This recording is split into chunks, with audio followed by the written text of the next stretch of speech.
Spoštovani vlagatelji, upravljalci, novinarji in vsi ostali, ki nas spremljate preko računalniških zaslonov. Dobrodošli na današnji okrogli mizi z naslovom Kapitalski trg kot gonilo razvoja, ki jo skupno organizirata Cinkarna Celje in Ljubljanska borza ob prestopu Cinkarne v prvo kotacijo. Dogodek se snema in posnetek bo kasneje poslan vsem sodelujočim. Na okrogli mizi bodo sodelovali predsednik Ljubljanske borze, gospod Aleš Ipavec. Predsednik uprave Cinkarne Celje, gospod Aleš Skok. Predsednik uprave Nove Ljubljanske banke, gospod Blaž Brodnjak. Z ekonomske fakultete se nam bo pridružil profesor Igor Masten. Dogodek bo moderiral odličen finančni poznavalec, gospod Peter Frankl iz Financ. Gospod Frankl, beseda je vaša.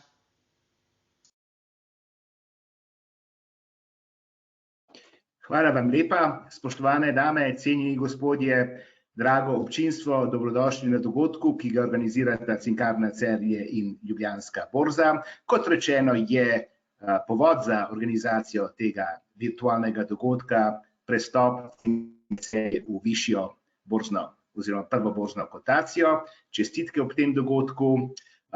Sogovorniki moji so že bili predstavljeni, spoštovani gospodje, dobrodošli. Naslednjih 45 minut bomo preživeli s cenjenim občinstvom, upam, da se bomo imeli dobro. Začel bi z gospodom Skokom. Spoštovani gospod Skok, Cinkarna je zdaj v prvi kotaciji. Kaj si obetate od tega, kaj lahko to pomeni tako za Cinkarno, kot tudi morda za trg kapitala v Sloveniji? Ja, hvala lepa za besedo. Odlično se počutimo. Bom rekel, da v povpraševanju po našem proizvodu titanovemu dioksidu sledi tudi močno povpraševanje po naši delnici, saj danes je temu tako videti. Moram pa reči, da je podjetje sicer že vrsto let član standardne kotacije, ne? In da je obseg trgovanja z našo delnico praktično primerljiv že kar nekaj let z povprečnim obsegom trgovanja katerih podjetij tudi v prvi kotaciji. Tako da bi lahko rekli, da je bilo že do sedaj precejšnje zanimanje za našo delnico, seveda bi ga pa radi še povečali. S prehodom pričakujem, da bomo postali v očeh javnosti in investitorjev še nekako bolj vidni, bolj kredibilni. Pričakujem večjo pozornost trga na našo delnico. Začeli bomo poročati v skladu z mednarodnimi računovodskimi standardi. Naša poročila bodo objavljena tudi v angleškem jeziku. Lahko rečemo, da bomo na nek način postali bolj razumljivi in dostopni tudi za tuje investitorje. To povečanje zanimanja bi seveda moralo vplivati tudi na likvidnost naše delnice, na zmanjšanje razlike med prodajnim in nakupnim tečajem, kar bi seveda nekako omogočilo investitorjem, da bi lažje kupili oziroma prodali našo delnico. Verjamem tudi, da bo kotacija v tej elitni druščini vplivala tudi na imidž Cinkarne v splošni širši javnosti in da bomo mogoče postali bolj zanimivi tudi na kakšnem drugem področju, kot recimo partnerji na dobaviteljski ali pa prodajni strani ali pa tudi kot delodajalci. Gospod Skok, seveda povečano zanimanje za Cinkarno lahko pripelje do marsičesa zanimivega, lahko tudi poveča prepoznavnost v smislu poslovnih partnerstev, vendar tudi povečano prepoznavnost recimo za, kaj jaz vem, morda prevzem, celo po večji ceni. Ne vem, kaj menite o tem? Ja, seveda vse je mogoče. To je predvsem odvisno tudi od pogleda naših sedanjih večjih delničarjev na našo perspektivo v prihodnje. Verjamem, da nas razumejo, da razumejo naš poslovni model sodelovanja, in da se bodo odločili v zvezi s svojo investicijo tako, da bo najbolje za njih. Mi pa na odločitve posameznih večjih delničarjev in delničarjev nasploh seveda ne moramo vplivati. Samo še kratko vprašanje za vas, gospod Skok. Ali lahko v okviru seveda vseh pravil Ljubljanske borze poveste, kako je bilo poslovanje lani in kaj predvidevate za letos? Ja, hvala za to vprašanje. To poslovanje lani je bilo precej burno, ne, in bom skušal opisati situacijo po kvartalih. Če smo v prvem kvartalu lahko govorili o dobri prodaji in stabilnih cenah na trgu, smo iz znanih razlogov v drugem kvartalu naleteli na slabo prodajo, na padec cen na trgu, na, lahko bi rekli, tudi dumping proizvodov iz Kitajske. Potem se je situacija preko poletja popravila, prodaja se je dvignila, še vedno pa smo na trgu zaznali veliko razliko med našimi prodajnimi cenami in ponudbo kitajske konkurence. Potem pa se je v četrtem kvartalu situacija bistveno spremenila. Povpraševanje po titanovem dioksidu je še vedno močno in se krepi. Azijski konkurenti praktično prodajajo vse lokalno.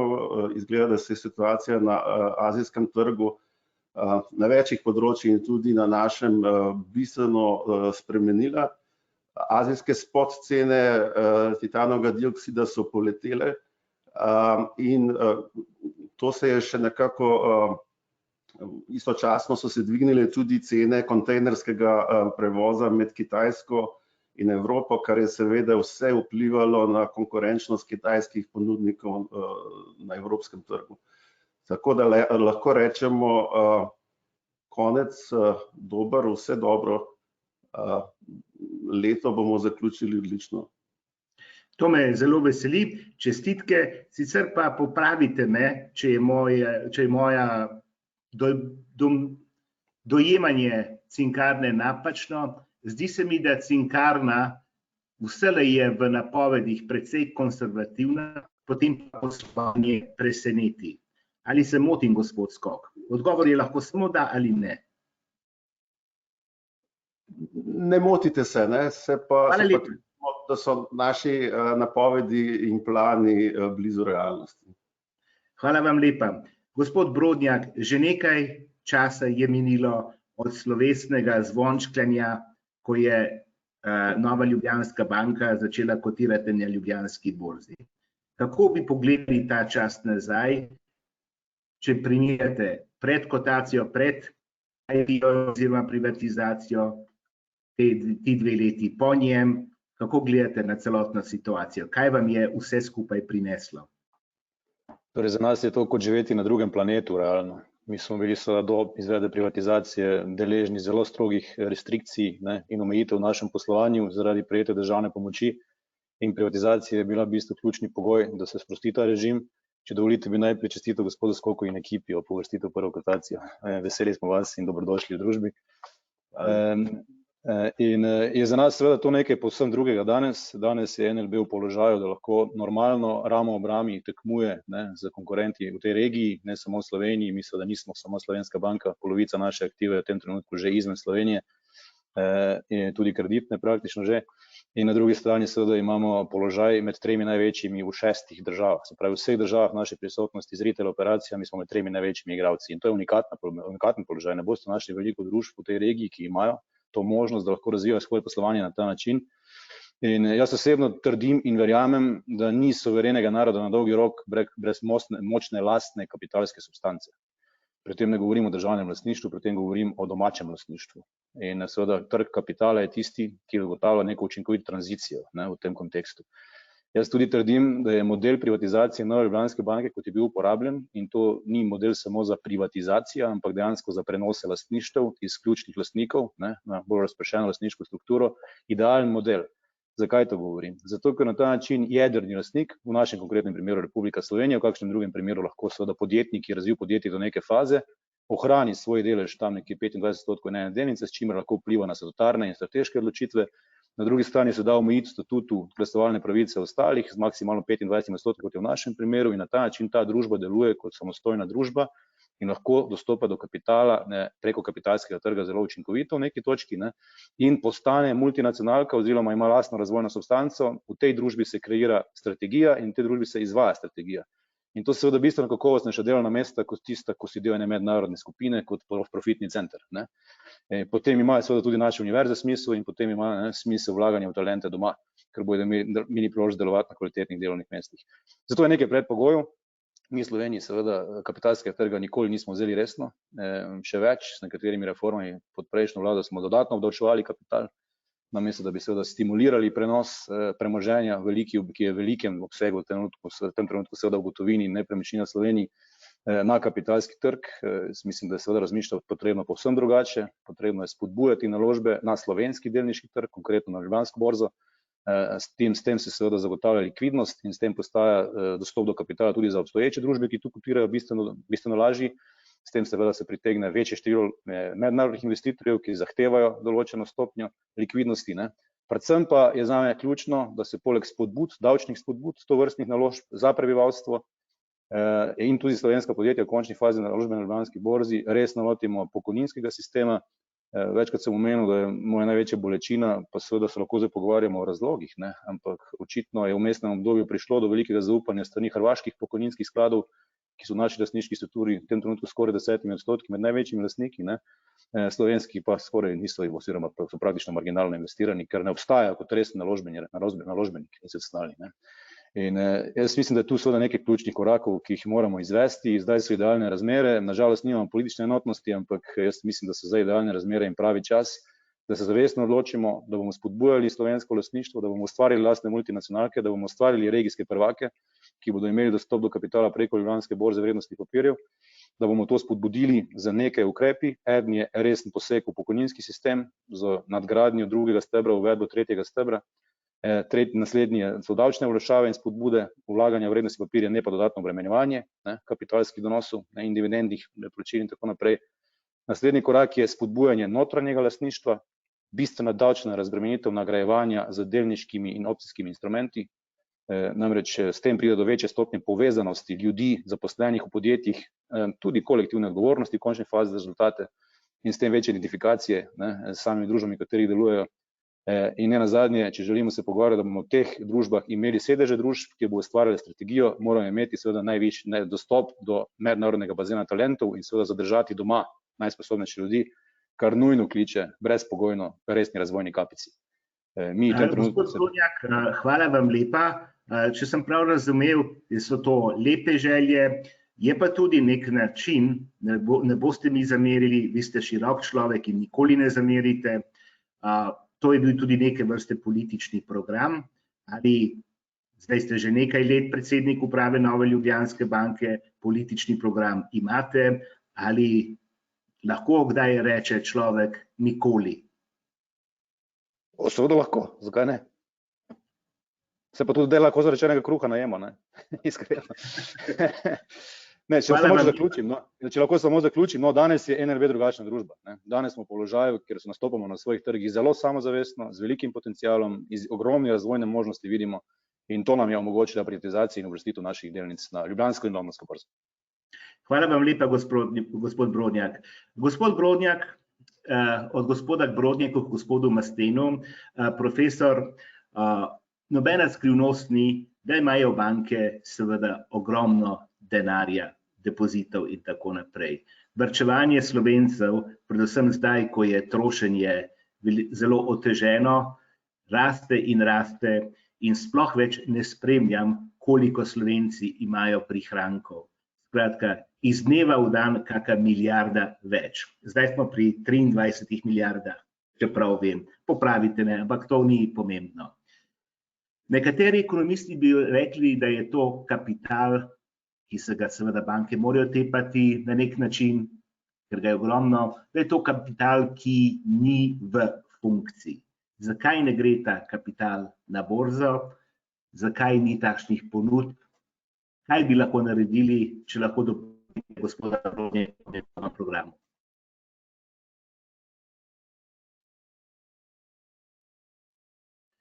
Gospod Masten, ne slišimo vas. Lep pozdrav vsem skupaj. Hvala za vabilo na to okroglo mizo. Vaše vprašanje. Zdaj, teh zadnjih trendov, naraščanja pač depozitov v bankah, zadnjih sprememb ne smemo interpretirati kot trend. Morate vedeti, da tako pač po svetu kot Sloveniji je en lep del finančnih transferov, ki jih država daje kot kompenzacija, potencialna kompenzacija izpada dohodkov zaradi COVID krize, konča na bančnih računih. Recimo o prvem valu začetne ocene, ki so bile narejene za ZDA, so ta odstotek postavljen med 40 pa 50%. Tako da te zadnje spremembe vsekakor niso odraz varčevalnih navad prebivalstva. In je potrebno od njih abstrahirati. Ampak kakorkoli že, jaz sem bil leta 2010, smo s kolegi, mislim, da je bila pobudnik te analize prav pač Ljubljanska borza, pripravili kakor eno mini belo knjigo razvoja trga kapitala v Sloveniji.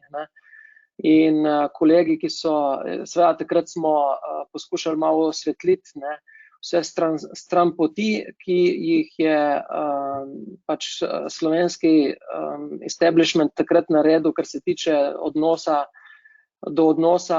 pri zunanjem financiranju svojih podjetij, kjer smo se namesto s kapitalom založili s krediti, in je to postavilo pač finančno strukturo podjetij seveda v zelo tvegano pozicijo, ki se je potem tudi realizirala.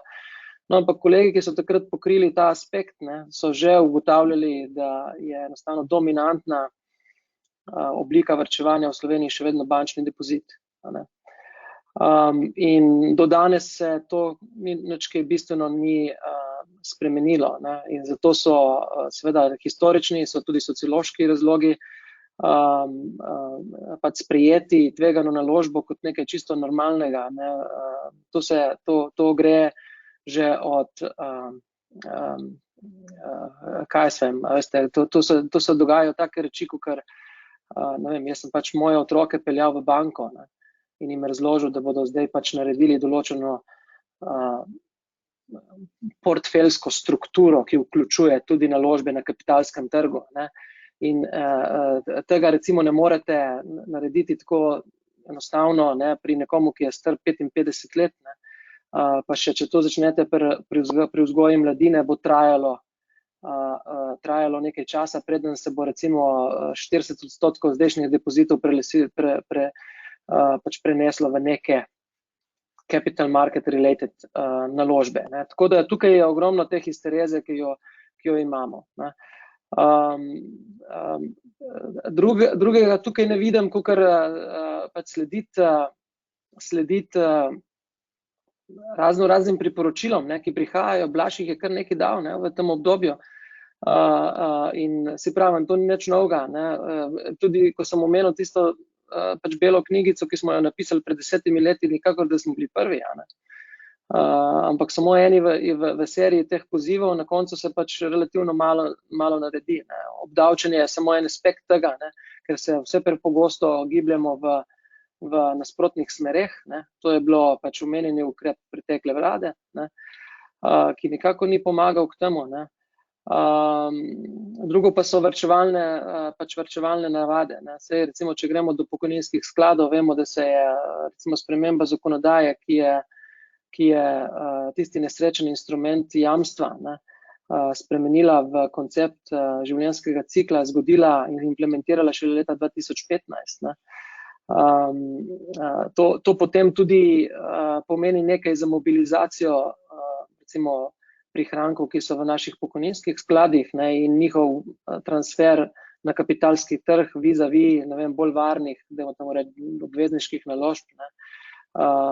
in potem to postavi tudi v luč ta drugi primer, ki je bil dan, ne, zakaj se lahko tuji pokojninski skladi obnašajo nekoliko drugače kot tele. Ampak gledajte, drugače, tako vam povem, ne,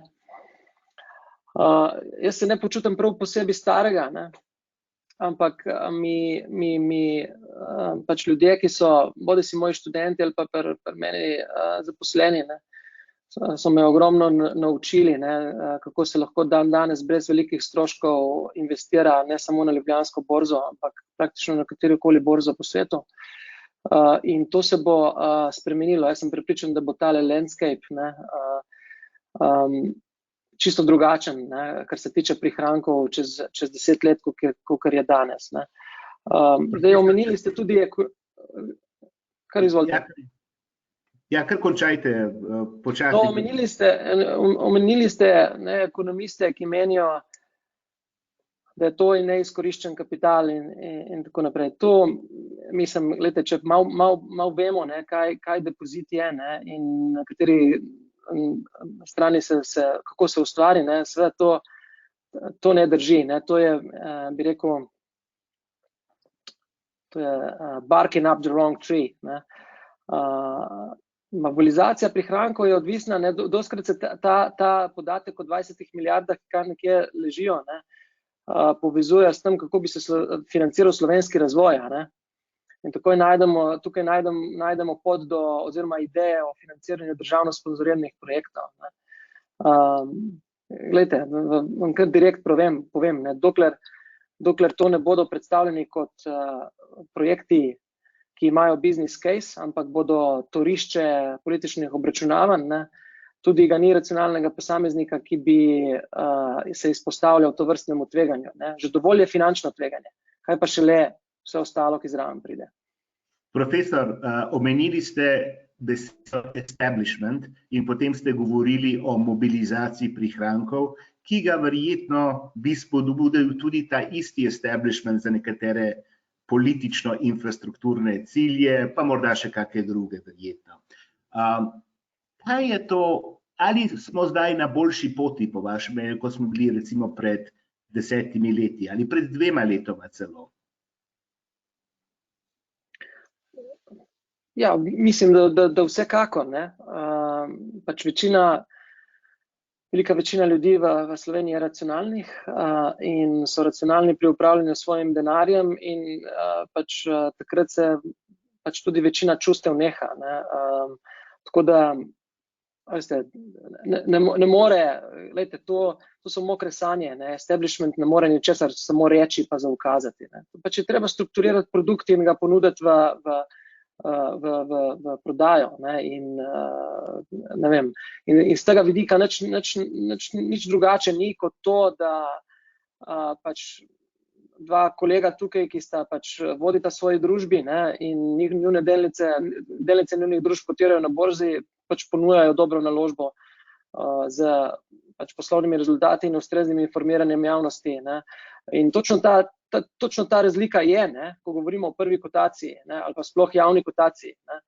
Informiranje javnosti, ne, pač deluješ v nekem okviru, ne, ki pač vzpostavlja določeno disciplino, ne, in ta disciplina, poleg pač zmanjšanja simetrije informacij, ne, tudi zagotavlja kvaliteto informacij, ne, in je obojestranska disciplina, ne, tako na družbo kot na obnašanje investitorjev, ne, torej, da se cena delnice, ne vem, ni podvržena idiosinkratičnim spremembam, da ne govorimo o manipulacijah in tako naprej, ne. To je ta razlika, ne, o tem govorimo o idejah projektov, ki bi bili nekako obvodno financirani, mislim, tega sploh ne more priti, ne.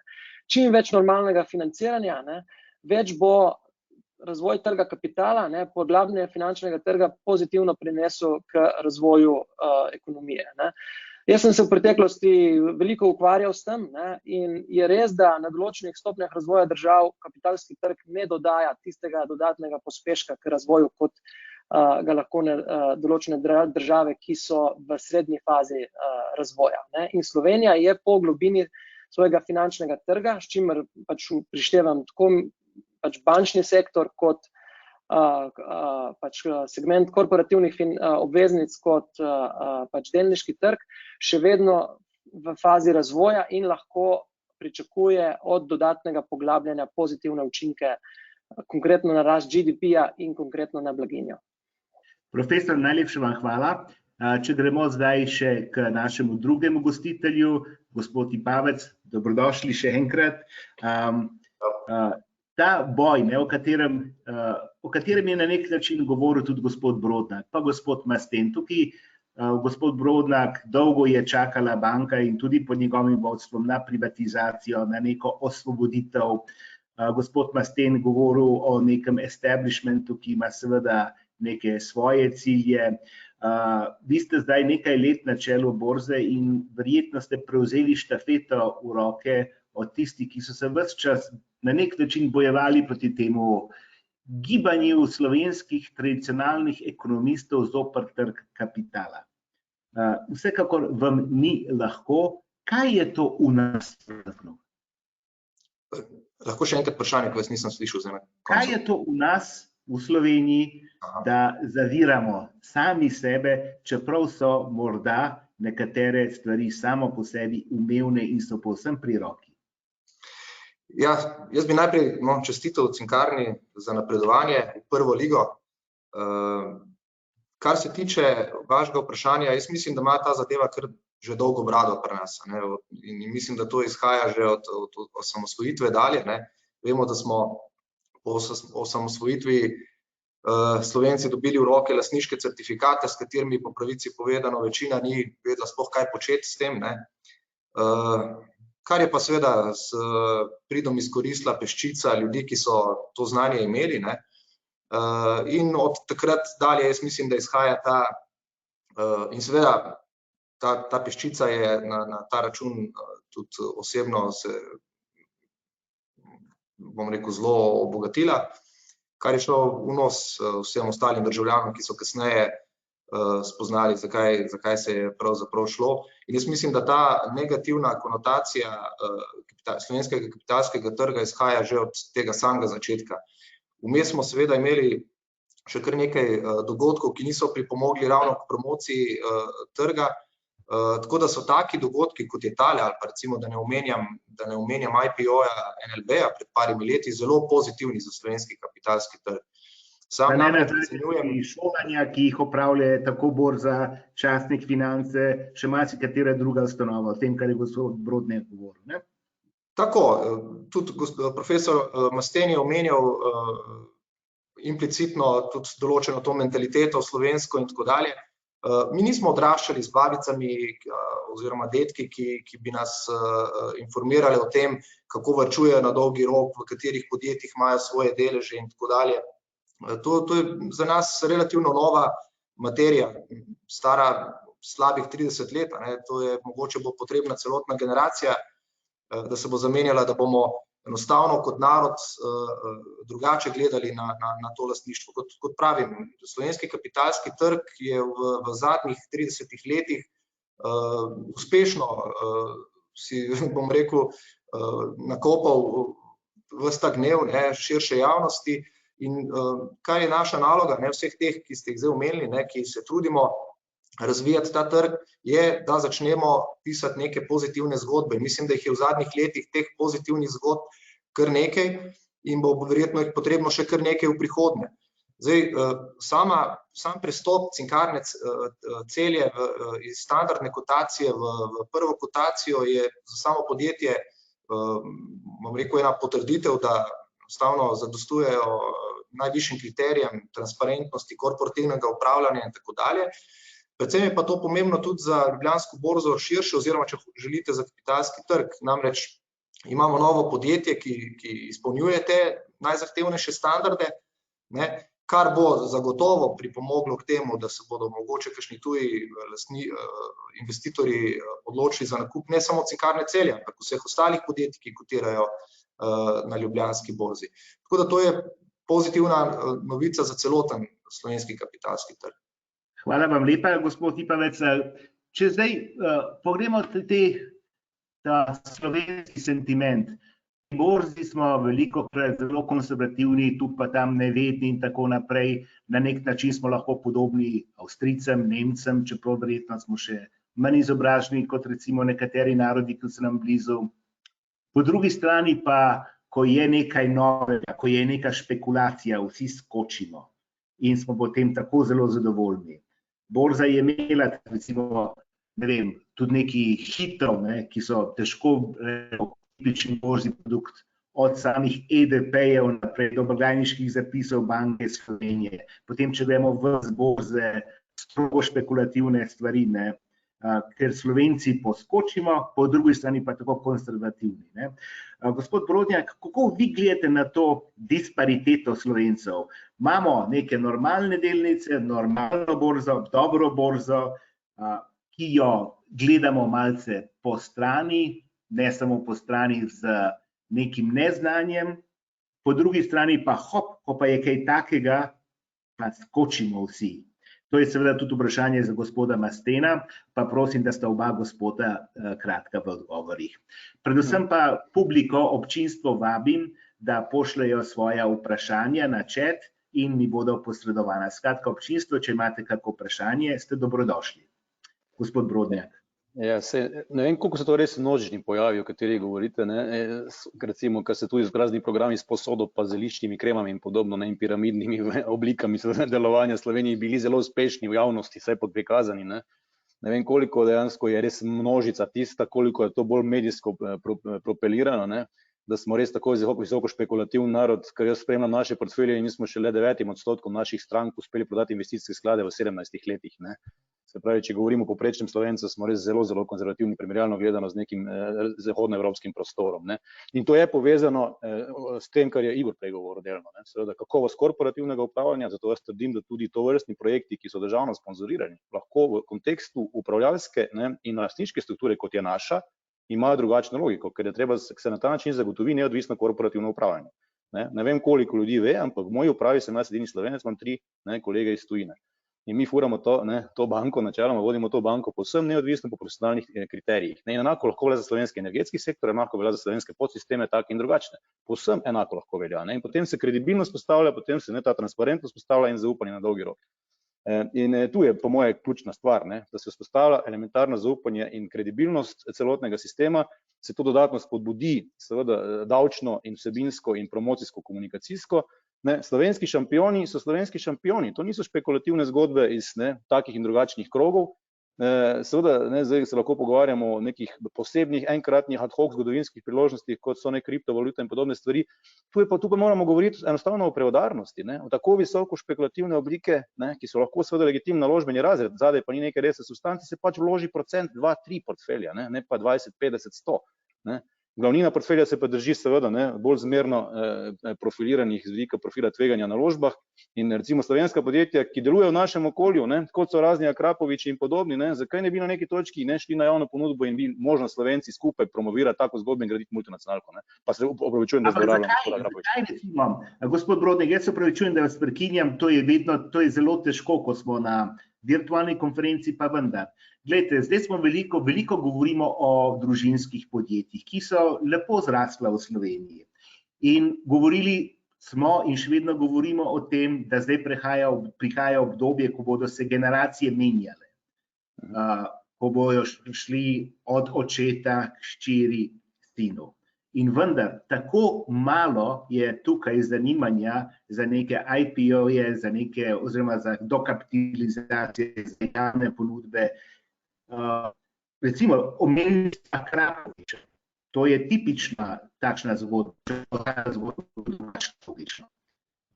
Zakaj je to ta svet slovenskega podjetništva, zakaj se ga ne motivira, oziroma zakaj nam ne ga uspe motivirati bolj? Ja, mislim, mi to počnemo zadnja 3 leta. Mi smo organizirali delavnice, izobraževanja, o družinskih ustavah se pogovarjali, o prenosu, točno o tem, o prenosu lastništva na naslednjo generacijo. Kar mene žalosti je, da je v velikem številu se zgodil premik prenosu na naslednjo generacijo v monetarni obliki, se pravi prodaja multinacionalkam in potem se naslednja generacija ukvarja z denarjem, ne s podjetjem. In to je nekaj, kar ni nujno v duhu tega, da ustvarjamo lokalne multinacionalke, je pa to seveda zahtevno, ker je težko narediti ta ta korak naprej, da če ugotoviš, da znotraj družine ni interesa ali pa seveda ne, je mogoče niti ni prava rešitev to za otroke, ne, da se ne umaknemo v podoben vlogo, kot jo imamo mi recimo z našo strukturo. Ne. Se umaknemo v vlogo lastnika, zaposlimo profesionalne agente in si omogočimo dostop do razvoja na ta način in bodo profesionalni agenti skrbeli za razvoj podjetja in rast podjetja, ne. Mi bomo pa na koncu morda iz teh 25% deleža, ne, imeli še bistveno več na dolgi rok, ne. In v lokalnem okolju seveda uspeli potem se ukvarjati z družbeno odgovornostjo in tako naprej. To je seveda tek na dolge proge, to gre čez nekaj generacij, to ne moremo vzgojiti praktično čez noč, ne, ampak zahteva malo širšo sliko in razmislek od takojšnje monetizacije, ne, do nekega razumevanja, da to podjetje, ki sem ga ustvaril 30 let, lahko ostane lokalni šampion, lahko tu še raste, ne, lahko ljudem pomeni zelo veliko, vpliva na kakovost bivanja v tem okolju, ne, in če jaz nimam več kapacitet ali pa volje ali pa energije se z njim ukvarjati, ne, zakaj ne bi monetiziral to preko javne ponudbe, ne, pa prodam 75% delež preko javne ponudbe, 25% plus 1 zadržim recimo, ne, ali pa 49 za začetek, ne, in to podjetje upravljajo potem profesionalci. Statutarno pa omejim, da ne more postati del neke mednarodne skupine recimo, ne. Hvala lepa. Podjetje. Imamo še vprašanje iz občinstva za gospoda Brodnjaka, prosim za kratek odgovor. Ali nameravate kot banka v prihodnje razviti aplikacijo za male vlagatelje?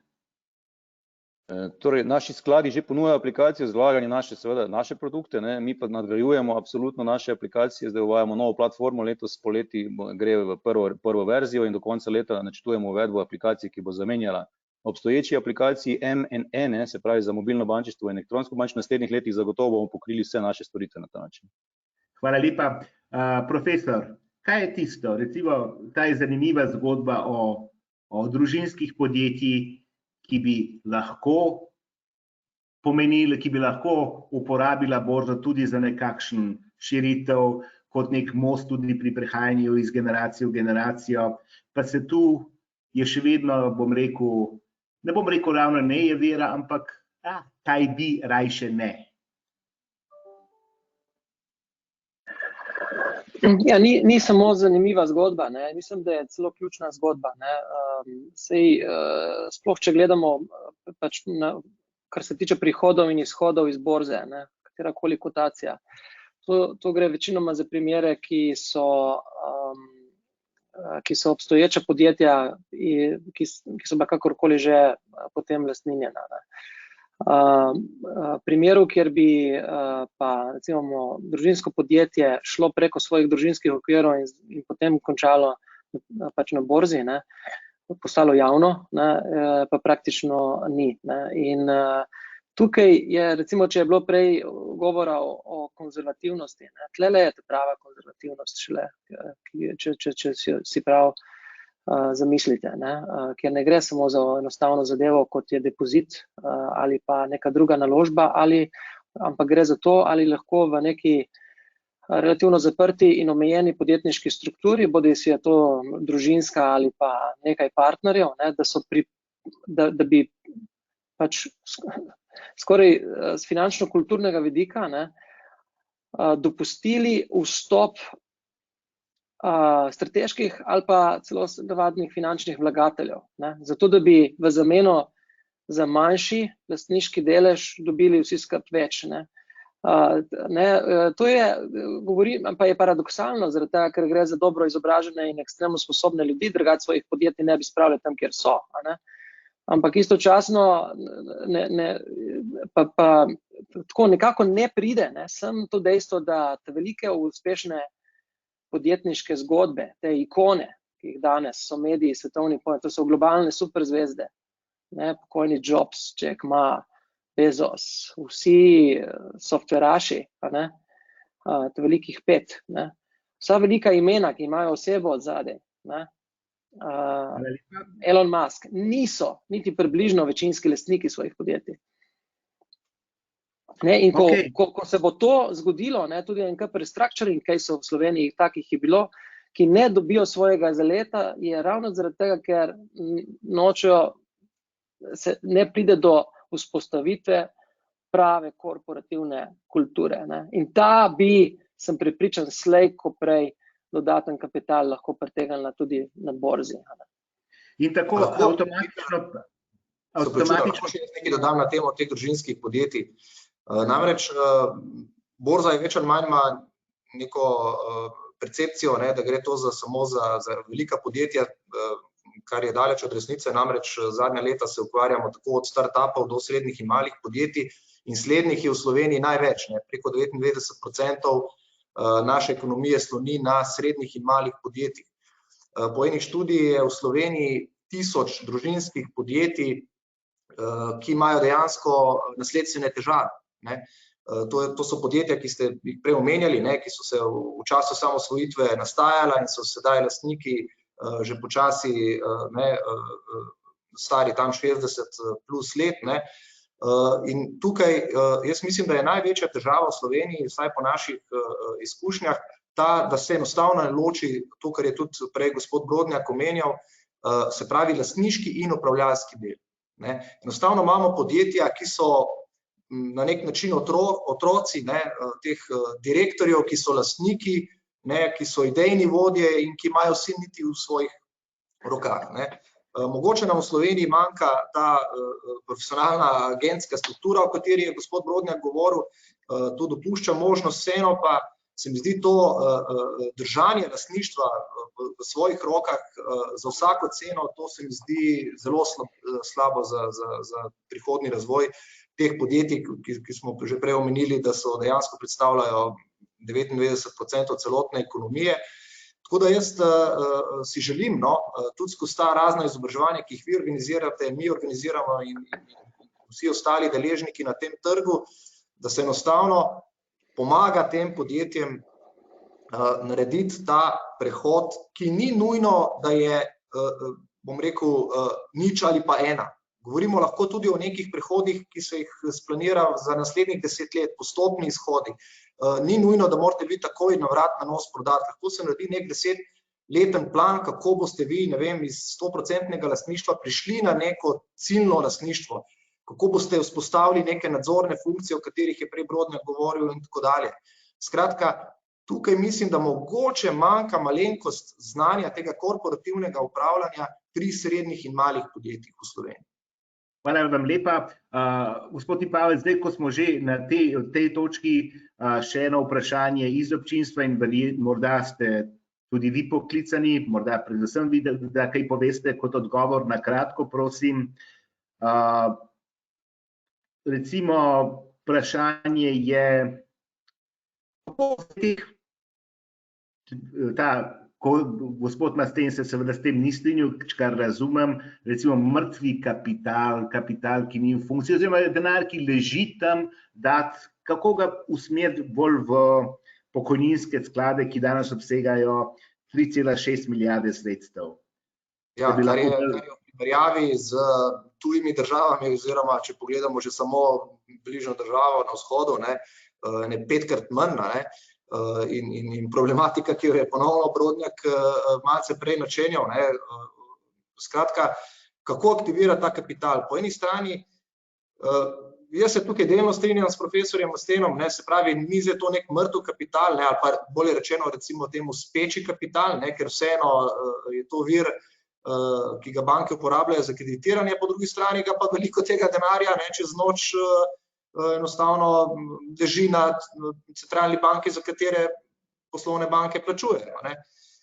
Skratka, je denar, ki bi ga jaz raje videl, da bi se malce bolj razpršil, tudi na kapitalski trg. Jaz tukaj vidim največjo problematiko v zaupanju, ki ga zaenkrat ni, oziroma upam, da se v zadnjih letih izboljšuje, nismo pa še tam.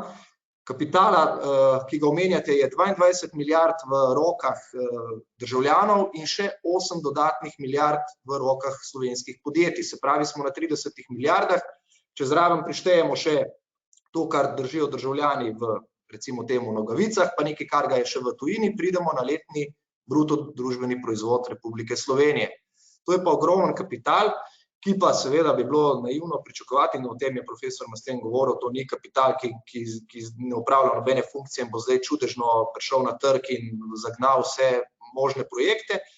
Lahko pa govorimo o majhnih procentih tega kapitala, ki bi se za moje pojme lahko preusmerili v investiranje tako in drugačno, preko skladov v neke razvojne sklade, se pravi javno-zasebna partnerstva in tako dalje, to je en način, omenil se je strukturni sklad v Sloveniji, po drugi strani v neke investicijske sklade, se pravi, da bi državljani lahko ta svoja sredstva razpršili preko skladov, direktno v delnice, ne.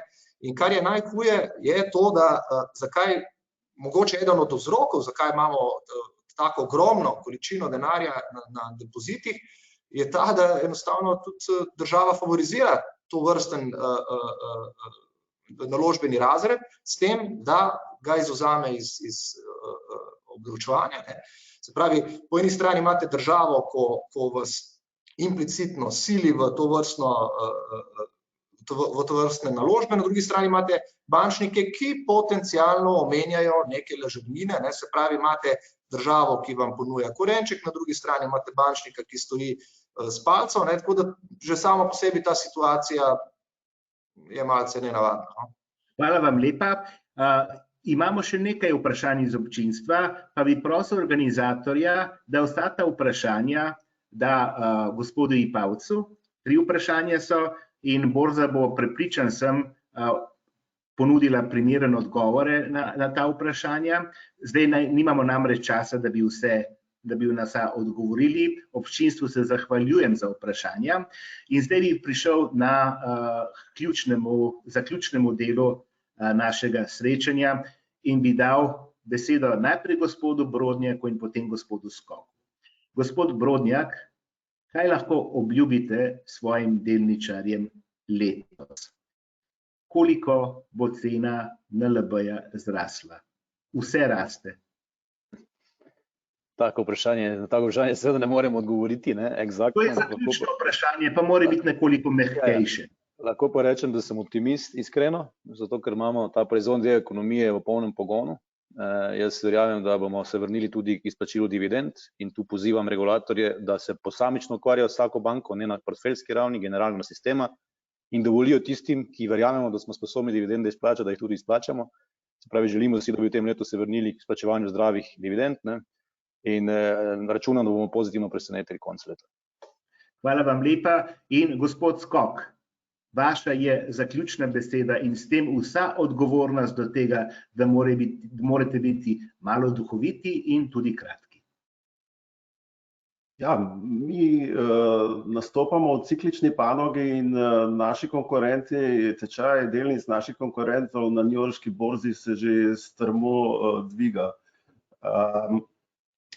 Če pogledamo in primerjamo razmerje, recimo kazalca EV na EBITDA pri njih in pri nas, ne, vidimo, da mi trenutno kotiramo približno na polovici naših konkurentov, izplačujemo nadpovprečne dividende, kupujemo lastne delnice, tako da mislim, da sem dovolj dobro opisal perspektivo naše delnice v letošnjem letu.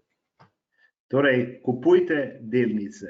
S tem se lahko vsi strinjate, ne? Celo profesor, ekonomska fakulteta je bila vedno nekoliko pazljiva, oprezna, previdna. Kupujmo delnice, gospod Masten, da ali ne? Mutirani ste, ne slišimo vas. 23. marec je bil čas za kupiti delnice in kdor je to naredil, je doživel rekordno hiter vzpon borze v celi zgodovini človeštva. Danes pa se je potrebno zavedati, da so vseeno, mislim, da so borze postale, tomu, kar jaz rečem, central bank junkies. Dobro, to razumemo. Skratka, čim več naj bo 23. marcev. Spoštovani gospodje, hvala vam lepa za sodelovanje, hvala Cinkarni, hvala borzi in spoštovano občinstvo, hvala lepa, ker ste bili z nami. Lep pozdrav vsem. Ja, hvala lepa. Naslednje, hvala.